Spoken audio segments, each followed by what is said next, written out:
տխուր ժամանակ շատերը կողքդ են, որովհետև ուզում են տխրությունը տեսնել, ուրախ ժամանակ շատերը կողքդ չեն, որովհետև նրանց դժվար է քո ուրախությունը տեսնել։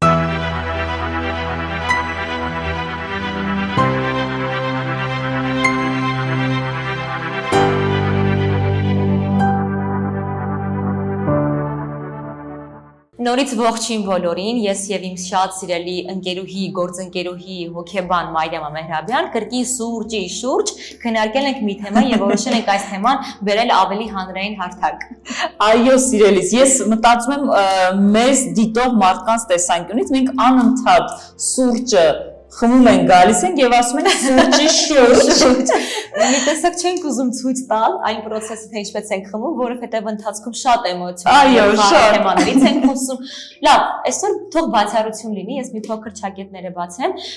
Ես խոսում եմ, որ վերջերս տխուր եմ լինում եւ այդ տխրությունը թաքցնում եմ, որ չնկատեն իմ ընտանիքի անդամները, իմ գործընկերները, ինձ համար հարազատ եւ թանկ մարդիկ։ Եվ ուզում եմ հասկանալ ինչու։ Եվ ես ասում եմ, տխուր ժամանակ քո աչքերը մի ուրիշ գեղեցկություն ունեն։ Ես հաճախակի տխր։ Բացարձակ դրա մասին չէ խոսքը, բայց փաստ։ Ուզում էի ասել, որ ցանկացած էմոցիա իր գեղեցկությունը ունի։ Դա կլինի տխրությունը, դա կլինի բարկությունը, այն ամենը, ինչ մարդը փոքրուց սովորում է թաքցնել, ինքը միևնույն է իր գեղեցիկ, կարևոր, ցանկալի կողմը ունի։ Կյանքը հուզական ճոճանակի վրա բալանսն է։ Եթե մի նժարին դրական հույզերն են եւ մյուս նժարին բացասական հույզերն են, ապա պատկերացնեք մենք անդադ լինենք դրական նոտայի վրա, ինչ կստացվի։ Հետաքրքիր չի լինի, կհոգնենք ուրախ լինելուց, կհոգնենք երջանիկ լինելուց եւ կհոգնենք այն ամենից, ինչը շատ հասանելի է մեզ համար եւ հեշտ է տրվում։ Եվ այսօր դրա համար ուզում եմ խոսենք այն մարդկանց մասին, թե այն մարդկանց մասին, ովքեր թաքցնում են տխրությունը, ովքեր են թաքցնում տխրությունը։ Այսօր եւս խոսելու ենք քո մասին, սիրելիս։ Ասեք, որ սիրելիներս, Լիայի բոլոր հարցերը ձեր սրտից են։ Լիա, դու մարդկության եւ մեր ազգի ներկայացնի համար միշտ կարևոր հարցեր ես գտնում։ Նորից հարցը կասես, այնքան սիրուներ։ Ովքեր են թաքցնում տխրությունը։ Ովքեր։ Դե հոգեբան, մտածի եւ պատասխանի։ Ես կարծում եմ հարցի մյուս կողմը կլինի, թե ինչու են թաքցնում։ Ես պատրաստ եմ, ես միշտ պատրաստ եմ։ Թաքցում են այն մարդիկ, սիրելիս, ովքեր սովորել են թաքցնել։ Սոցիալական ուսուցումը մանկուց մեր հետ է։ Կարիքը կա դա սովորելու, մենք սովորում ենք։ Երբ կա կարիքը, երբ ծնողը կասի, ես քեզ այլևս լացելուց չտեսնեմ։ Երբ մեզ կասեն, չի կարելի տխրել։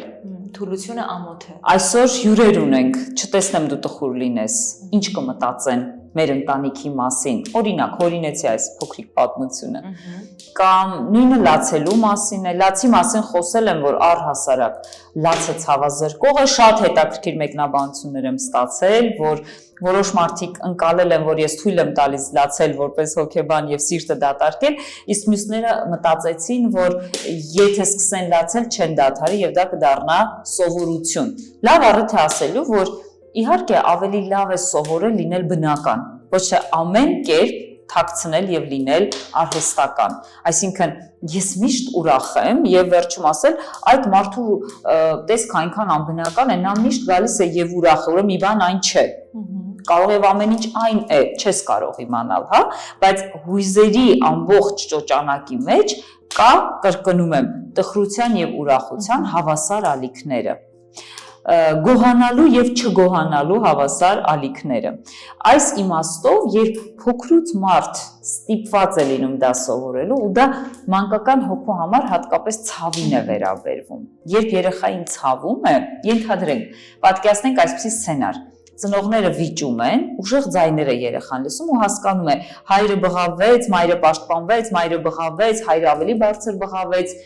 Երեխան եւ եթե սցենարով պատկերացնենք, ինչ որ մի անկյունում այսպես թաքնված լսում է, ականջներն է փակում կամ կողքի սենյակում փորձում է հեռուստացույցի ձայնը բարձրացնել, նա ցավ է ապրում։ Ինչու առաջինը որտեղ մտածում է, որ ինքն է մեղավոր։ Երեխայի հոգու մեջ միշտ կայս է մեղքի զգացումը, ինքը ինչ որ բանով մեղավոր է, եթե նույնիսկ իր որևէ թեմայի համար չէ գնում այդ վեճը։ Եվ այս ժամ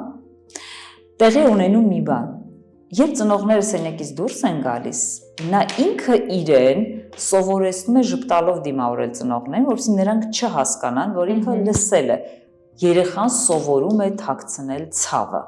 Սա ամենակարևոր կտորն է մանկության, որ նաև ծնողավարման մեջ միշտ շեշտադրում եմ, որ եթե ձեզ թվում է, որ սենյակում վիճեցիք եւ երեխան կողքի սենյակում չնկատեց, չլսեց, դա խիստ միֆ է, որտեղ երեխան ամեն ինչ զգում է, լսում է, հասկանում է, տեսնում է։ Այո, անգամ եթե մեքենայի մեջ են ծնողները վիճում եւ X միմիկաներով տուն են մտնում, երեխան մի բան որսում է, մի բան ընկալում է։ Դրա համար պետք է նստել եւ ասել, որ այսօր մեր տանը կա անախորժություն, սիրելի փոքրիկ, եւ ես եւ հայրիկը իրար չենք հասկացել կամ ես եւ մայրիկը ինչ որ հարց ունենք քննարկելու եւ դա քո հետ կապ չունի, որովհետեւ մանկական հոգու մեջ ցավը չամրապնդվի այն աստիճան, որ նա սովորի ամենակարևոր այսօրվա բառը՝ թաքցնել։ Թաքցնել ունի մի շարք վտանգավոր հետևանքներ։ Նա հետագայում սկսում է ինքը իրենից թաքցնել իր էմոցիաները։ Այո, ես ուզում եմ դրան անդրադառնալ, ասել, երբ ենք մենք թաքցնում մեր տխրությունը։ Ես ունեմ իմ A տարբերակը եւ B տարբերակը։ Հերթով բացեմ եւ փորձենք անդրադառնալ։ A տարբերակում օրինակի վրա բերեմ, որ ոչ ոքի վրա չփաթաթեմ իմ միտքը եւ փորձառությունը։ Ես երբեմն թաքցնում եմ իմ տխրությունը, որ ես ինքս ինձ թույլ չընկալեմ, չթույլատնեմ եւ մարտական ոգուց չգցեմ։ Ես չեմ ուզում ընդունեմ, որ ես տխուր եմ, որ չտրվեմ տխրությանը եւ իմ գործերից հետ չընկնեմ։ Երբևէ քո տխրությունը թույլ տուր քո օրինակով բերեմ, որովհետեւ դու քո սիրելի հետևորդների համար միշտ անկեղծ ես։ Այո։ Երբևէ քո տխրությունը քեզ վնասել է։ Երբեմն իմ տխրությունը ինձ իմ կյանքի ռիթմից հետ է պահել։ Որովհետև ես հասկացել եմ, որ ես այսօր տխուր եմ եւ ի վիճակի չեմ ստեղծագործելու։ Վաղը չգիտեմ, գուցե եւ կամ չեմ կարող գնալ սպորտ զալ, կամ չեմ կարող գնալ եւ ստեղծագործել նոր ինչ-որ հաղորդում նկարել, կամ չեմ կարող գնալ նկարահանման, կամ չեմ կարող մեկի համար օգտակար ընկեր կամ գործընկեր կամ դասախոս լինել։ Այս պատասխանի մեջ ո՞րն էր Լիայի համար արդյունավետ տարբերակը։ Ես որևէ արդյունավետություն բացի սպորտզալ գնալու կետից չլսեցի։ Բոլորի համար լինել օգտակար, բոլորի կարողություններին, բոլորի ցանկություններին, կարիքներին հասնել, բայց քեզ ընդհանրապես պետք էր լինել տխուր։ Այսինքն եկեք մեզ համար փաստենք, որ եթե տխրությունը հասնում է անկարողության, բնականաբար մի բան ավել է, պետք է պայքարել։ Եթե տխրությունը այն ալիքի վրա է, որ դա քեզ նույնիսկ տալիս է մելամաղձոտ տերյանական հետաքրքիր տրամադրություն, նույնիսկ այդ ժամ ստեղծագործելը հաճելի է, բայց երբ որ քո տխրությունը նրա համար է դնում եւ այսպես զսպում, որպեսզի հասնես մարդկանց, կարծում եմ մարդիկ, եթե մեր մարդիկ են եւ մեր տխրությունն են հասկանում եւ ընդունում եւ չքննադատում եւ ուրախությունը։ Իսահակյանը բոլորի կարծիքները խառնեց իրար ասելով, որ լավ իմաստով խառնեց իրար ասելով, որ տխուր ժամանակ շատերը կողքդ են, որովհետև ուզում են տխրությունը տեսնել, ուրախ ժամանակ շատերը կողքդ չեն, որովհետև նրանց դժվար է քո ուրախությունը տեսնել։ Killed those 3 Wall Street guys. You're serious, aren't you? You're telling us you killed those 3 young men on the subway?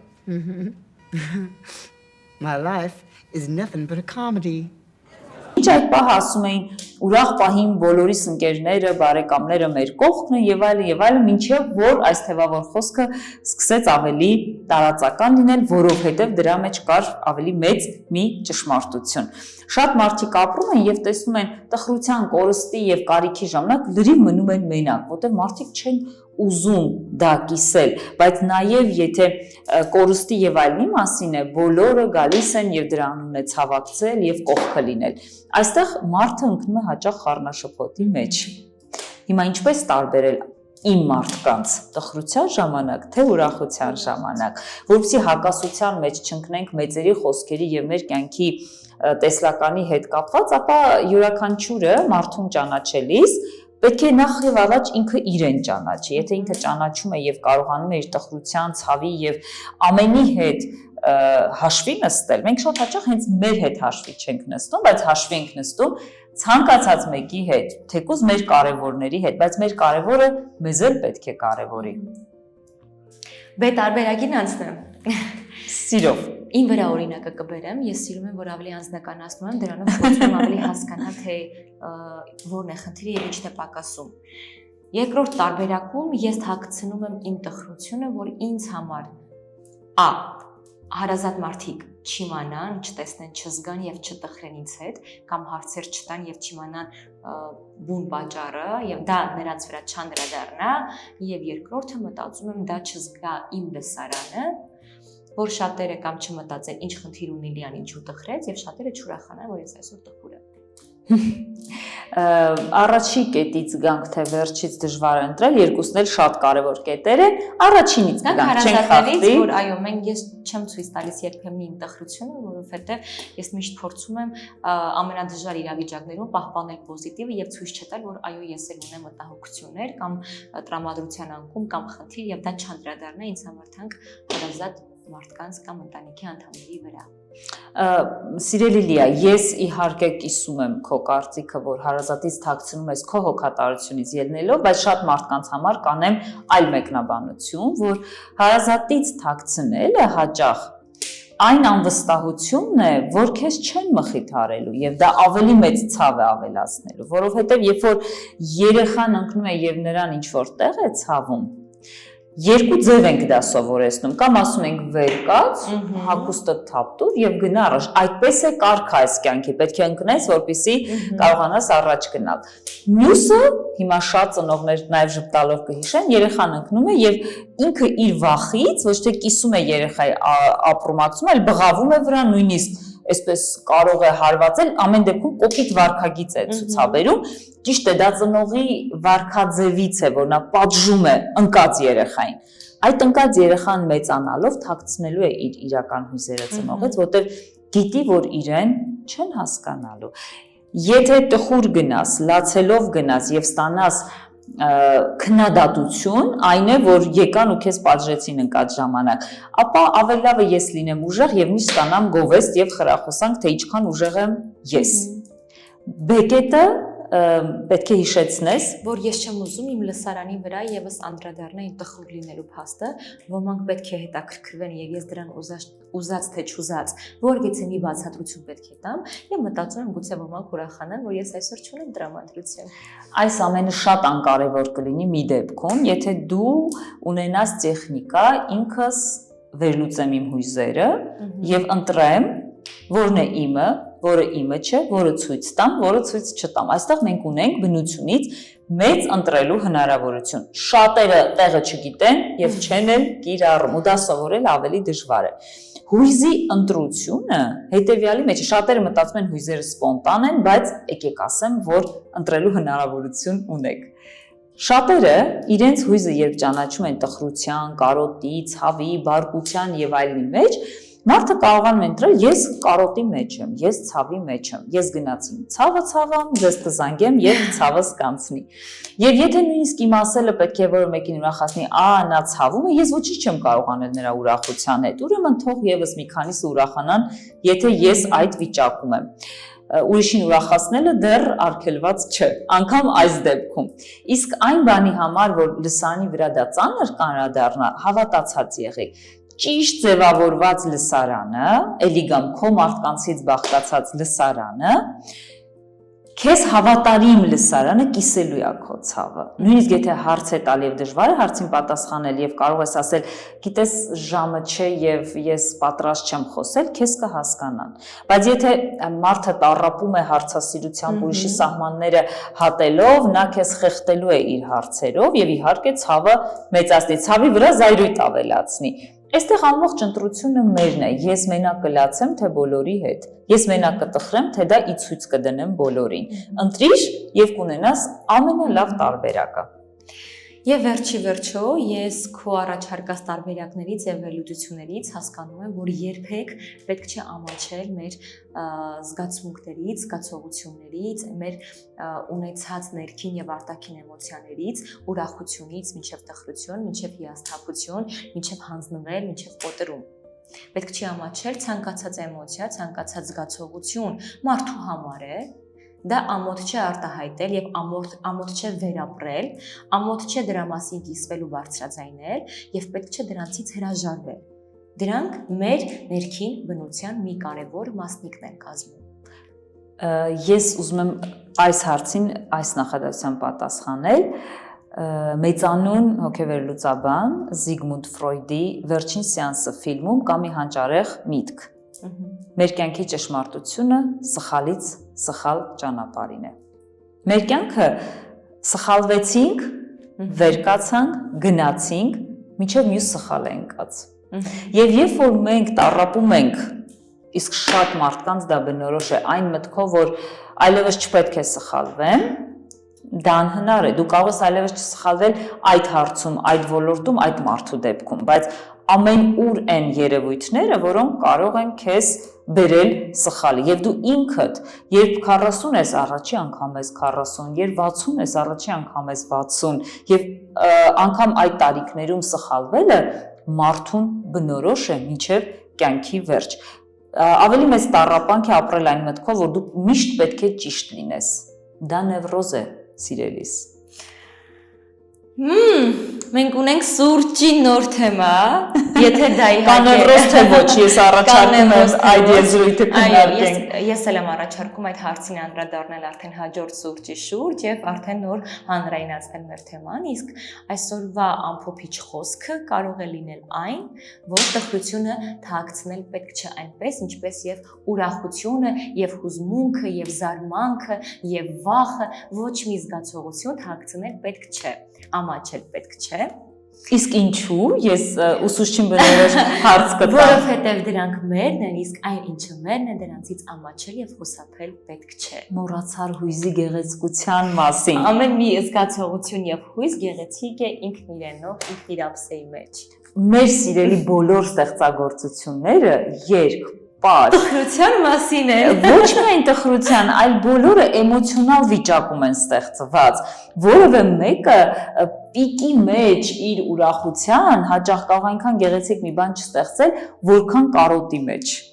Սա պետք է հաշվի առնել։ Այո, ես ուզում եմ ուշադրությունը գրավել դեպի Հայկը,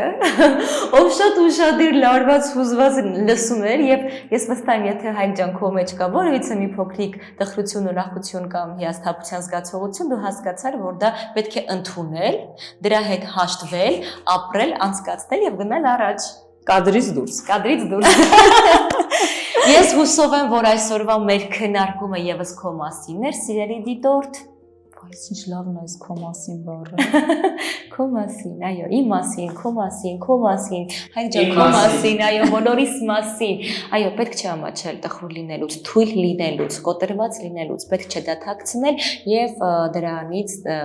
առաջացող խնդիրների դեմ ինքնուրույն եւ առերես դուրս գալ։ Շնորհակալություն, որ մինչ այս պահը մեր հետ էիք, մենք շտապում ենք քննարկել մեր հաջորդ թեման, կհանդիպենք մի փոքր ուշ։ Մենք դեռ կրակի հարց ենք լուծում, խնդրում եմ սա կպահեք։ Ես կրակից բրծում։ Գնացինք։ Այս կրակի երևում է սիրունա։